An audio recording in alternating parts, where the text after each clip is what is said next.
Hello, my name is Chase McCants, and I am the Director of Employee Development and Engagement at Olive AI.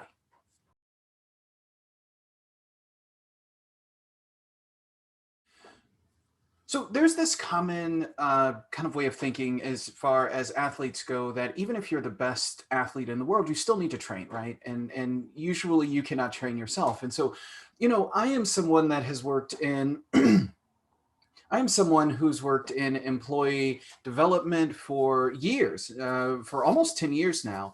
But the one thing that I know is true is that even if I advise people on management or leadership or even their own professional development, it's hard to do that for yourself because you often can't stand outside of yourself to see things objectively. And so when I was thinking about my own professional development, specifically when I was coming to Olive, I knew that I wanted to either make sure that the direction I was heading in was the right one, or pick up some new skills and some new way of thinking of things so I could be a better leader and more importantly, a better manager to the folks who report to me. And so I wanted to look at things in a more holistic way, right? When you are at work, there is not this hard wall that exists between your work life and your home life. And so often your home life can bleed into your work life and your work life can bleed into your home life, right? So I knew that if I was going to explore this world of coaching, I knew that it needed to focus on both of those things, or at least there needed to be some specific opinion on both of those. And that's where I really, really found a lot of a lot of value with design by intention, because it doesn't just focus on the work per se. I think when I reflect on my experience with it, I think about it mostly focusing on me as a person, right? And there is the personal side to me and there's a professional side to me, but I think what design with intention does is it looks at the person more holistically. What are some of the strengths both inside and outside of work? How do what's the through line, or what's the thread that connects them? Often these are the same things, we're just using them in different ways. And so with with design by intention, if you can hone in on something or correct a behavior, or find the right path to what is right, what I've found at least is that it helped both inside and outside of work.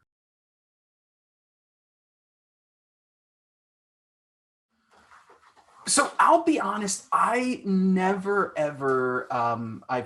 had a coach before. And so I wasn't quite sure what to expect from the experience. And I remember for the first few sessions, I walked away feeling really good. Like we had exposed some truths, but I didn't quite know how to apply it. But it was either, I think it was the third or the fourth session.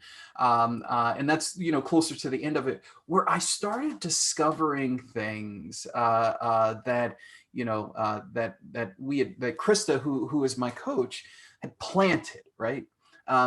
Things that I didn't realize at the time, that we had talked about, and I thought it was like kind of this overall great thing, but it was actually pretty pointed. So some of the things in the beginning were, establishing my own core values and having strict limits around them, right? How many you can have, and what they're meant to do.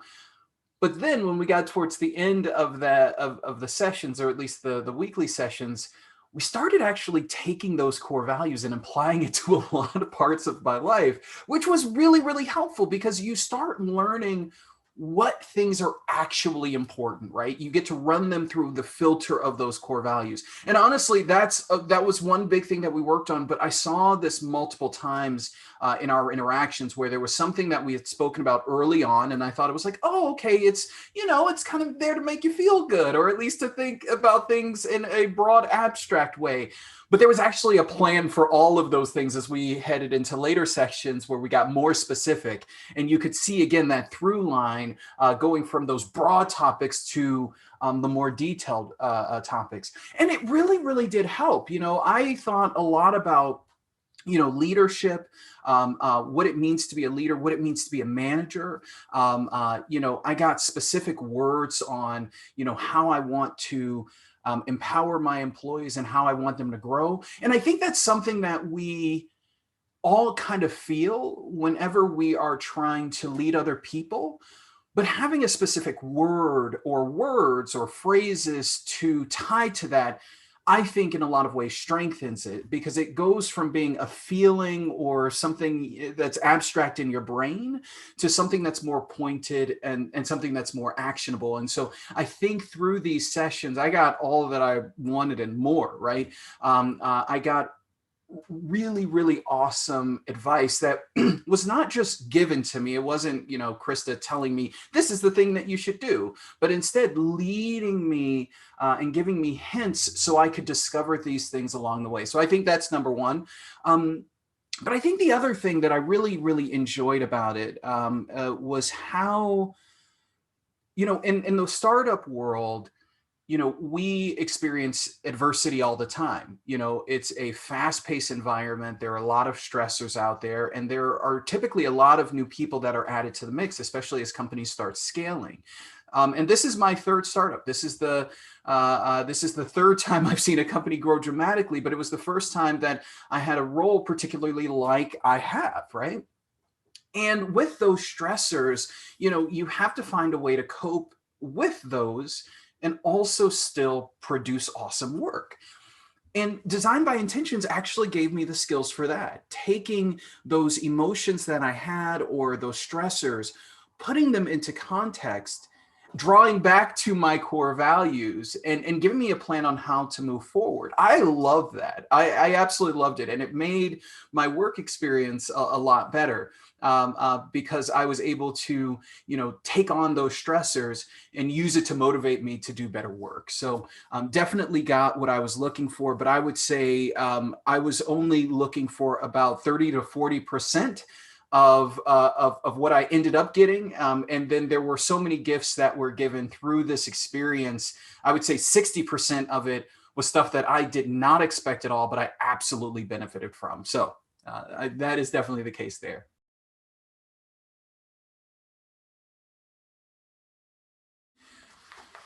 So working with an outside partner for me was really, really tough because, you know, in a lot of what Designed with Intention does is it has you reveal things that you may not necessarily talk to a stranger with.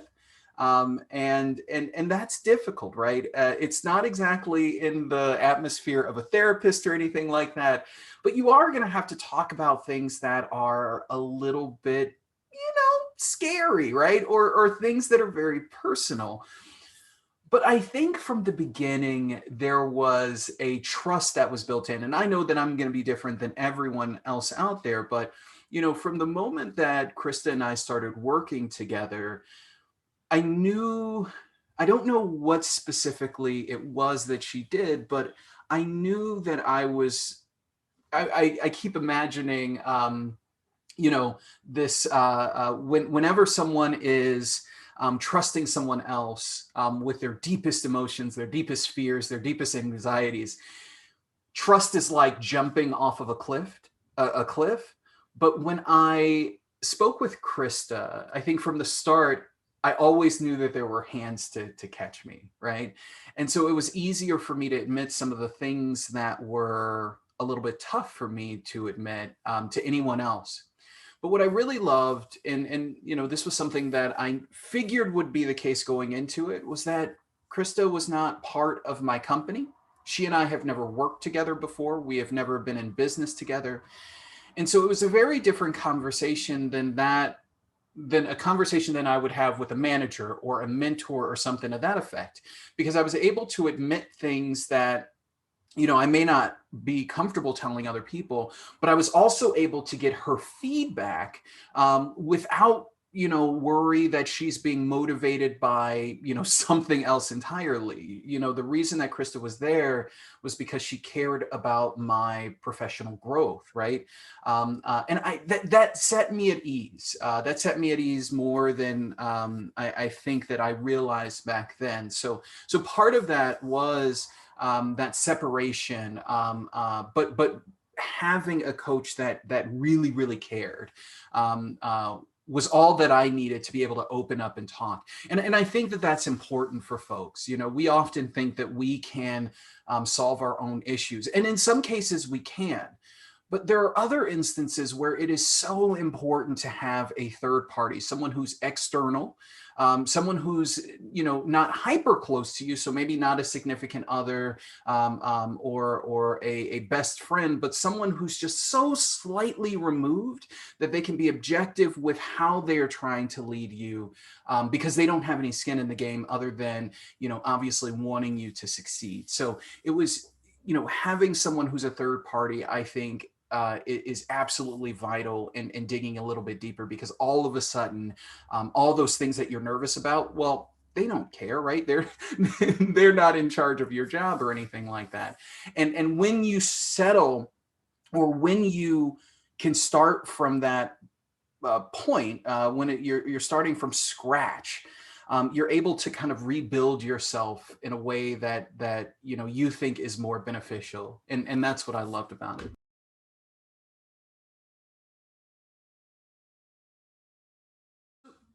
Some of the changes that I've made since doing this, here are some really specific ones. One of the things that so I've already talked a little bit about this giving me words and phrases to describe things that I've already thought were a good idea, but never got it confirmed, right? And so I think one of the tangible things that this has allowed me to become a better leader and a manager. And I'll tell you why. So I've got a direct report that reports up to me. And, as soon as I saw her skill, I knew that she was going to be something big one day, and I kept going in my brain, like, I want her to replace me, right? I always use the joke of, if I get hit by a car, I want my company Olive to look no further than my direct report, right? And I told Krista this in a less, a less, I guess, sophisticated way of saying it. But that gave Krista this opportunity for us to start exploring, what does that mean? Why is that important? And what steps can I take to ensure that I'm empowering the people below me, right? And let's be honest, if you're a leader, that can be uncomfortable, right? There's that saying of giving away your Legos, allowing your direct reports to grow their careers by taking some of the responsibility off yourself and giving it to someone else. That is hard, because ultimately what you're trying to do is put yourself out of a job, right? Because you are ultimately giving those things away. And that can be really difficult for any leader who's maybe a little bit uncomfortable with doing that, right? But what we saw and what we explored was not only giving away those Legos, or giving away those responsibilities, but ultimately opening it up so that I have more space to do other things, right? I have more space to either strategize more broadly or take on additional projects, right? And again, there was a benefit to it, but without that coaching, you might be left with just that other part. I'm giving away all my responsibilities. What's the point of me? No, there's actually a whole nother part that you get to explore while you're leveling up your team. Some of the other things are tactical, journaling in the morning or in the evening to get thoughts out. I already talked about the core values, and when we explored those core values, it was never just, are these your core values at work, or are they your core values at home? It's, what are your core values, and how do you live your life, both on the professional side and personal side, given those core values? That is something that I run through the filter of my core values almost every single day. And I think it's in just general interactions with my colleagues and with my direct reports. I want nothing more than to be a better leader for them. And so some of the things that I've learned from our coaching, I've extended to some of my colleagues as they deal with, difficult, stressful situations, taking in, understanding why we feel the things that we feel, and then understanding the work that needs to be done, and finding the most clear-cut way to get that work done, but not forgetting about the emotion, not forgetting that we are human, right? And so that's that. I think the last one that this has really, really helped was the exercise that we did towards the end. And it was, what do you ultimately want to become, or what do you want to be remembered for? And this was one of my favorite exercises that we did, because we constantly get caught up in our day to day, like, what do I have to do today? What do I have to do this week? What do I have to do this year? And it was a simple exercise. It was, what do you want to be remembered for? Let's say that you are on your deathbed and you're looking back on your life. What things do you remember? And I remember I went through that exercise, and none of the stuff that I wrote down were the things that were either stressing me out or things that I was worried about. And I realized that some of the things that I wrote down were things that I wasn't even currently working towards achieving. And it put all of that, I think, in a different focus, because all of a sudden I had a direction that I wanted to walk in. And I love that this was at the very, very end of our coaching journey, or at least the weekly coaching journey, because it really put in context all those things that you're worrying about aren't the things that you actually working towards, or at least the things you wanted to work towards. And that changed everything, because all of a sudden that novel I wanted to write, well, that became really, really important, right? My exercising, which I would do every so often, all of a sudden, no, that's actually really, really important. That means more to you than some of the things that you stress out about, either inside of work or outside of work, right? And so it created this path that was flexible. It could move, right? Things change, and we change as people over time.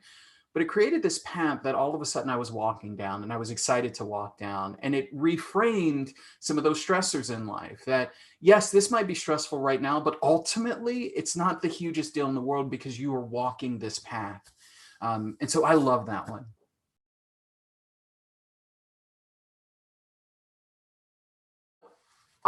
I've talked about design with intention for a while, right? And I've mentioned it to people as I'm going to a professional coach, and I'm sure they have their own thoughts of what that means. But you know, for me, I saw it as an investment in myself. We constantly invest in our houses, our cars, in other people. And it's rare that we invest in ourselves. And when we do, we usually think of it as like working out or buying ourselves something. This this program helped me in so many ways that it feels almost like an upgrade, right? Like when you get new software on your computer, because all of a sudden you get access to all of these new features that you get to take advantage of, right? Now, it does take practice. You have to sometimes remind yourself, hey, I need to think about it this way. It's not like, I guess it's not exactly like a software upgrade, because you have to be a participant in that upgrade.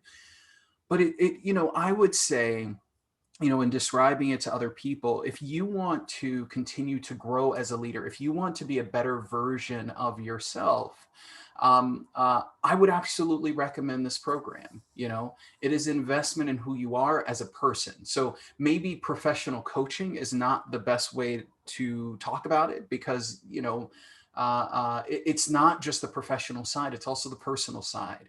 And I think really, when you talk about design with intention, it's not professional or personal. It is human coaching, right? There are things that we do at home that absolutely translate to the things that we do at work. There are same skills. There are processes, right? They're coming. I've got a friend who creates core values, who created core values for the family and OKRs for their family as well. And it's not because they're like, we need to be more corporate at home. No, sometimes these are smart ways to plan out big projects that you're doing. And so with design with intention, if you pull back, really what they're doing is they're coaching the whole person. And I think anyone who wants to be a better version of themselves should explore this. This is probably one of the best investments I have ever made in myself, because coming out of it, there was, I think, well, I mean, I'll say it like this. There have been instances where I will hear myself say something or make a decision, and I'll have this out of body experience and say, who is this guy? Right? Who is this guy? He's so cool. He's like this isn't who you were a few years ago, you know. This isn't who you were even a year ago. And I appreciate that because there are positive things that come from it, both for myself, but also the people that I love and care about. Again, whether that's on the personal side of things or at work or really anywhere, because design with intention is mostly about coaching the person, not the professional, not the person at home, but who we are as humans, right? And that's what I love about the program. I would recommend this to anyone who's looking to discover themselves, both the parts that they know or that they think that they know pretty well, and then the parts that they had no clue existed. It's an amazing program with amazing people, and best decision that I've made for my personal life and professional life, the human life.